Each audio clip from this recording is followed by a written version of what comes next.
Hi சொந்தங்களே, good morning. எல்லோரும் எப்படி இருக்கீங்க? இன்றைக்கி வந்து நம்ம வீட்டில் ஒரு ஸ்பெஷலான சமையல். எனக்கு அது ஸ்பெஷல், உங்களுக்கு எப்படின்னு தெரியல. நிறைய பேருக்கு இது பிடிச்சது, சில பேருக்கு பிடிக்காதது.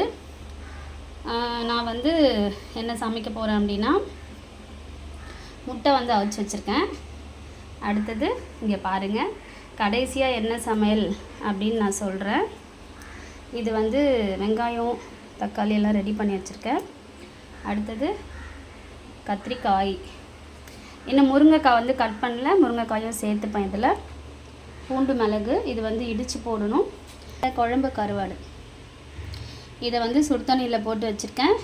நல்லா க்ளீன் பண்ணி வாஷ் பண்ணிவிட்டு குழம்புல போடணும். இப்போ கண்டுபிடிச்சிருப்பீங்க என்ன குழம்புன்னு. உண்மையாகவே சூப்பராக இருக்கும். நான் போட்டிருக்க இந்த சில பொருள்லாம் வச்சு நீங்கள் செஞ்சு பாருங்கள். அடுத்தது முருங்கைக்காய், ஓகேவா?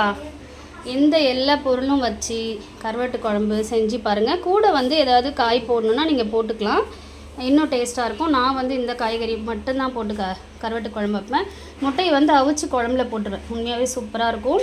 அந்த காரம் உப்புலாம் அந்த முட்டையில் ஏறி நல்லாயிருக்கும். நீங்களும் வச்சு சாப்பிட்டு பாருங்கள். என்னோடய சேனலில் லாங் வீடியோவில் இருக்குது. அதுக்கப்புறம் புளி ஊற வச்சுருக்கேன். இதை நல்லா கரைச்சி வச்சுட்டு நம்ம வந்து கடைசியாக ஊற்றுறதுக்கு சாதம் வெந்துட்டுருக்கு. இதுதான் இன்றைக்கி என்னோடய சமையல். நல்லா இருந்தால் லைக் பண்ணுங்கள், ஷேர் பண்ணுங்கள், கமெண்ட் பண்ணுங்கள். அப்படியே நம்ம சேனலை சப்ஸ்கிரைப் பண்ணிக்கோங்க. தேங்க்யூ.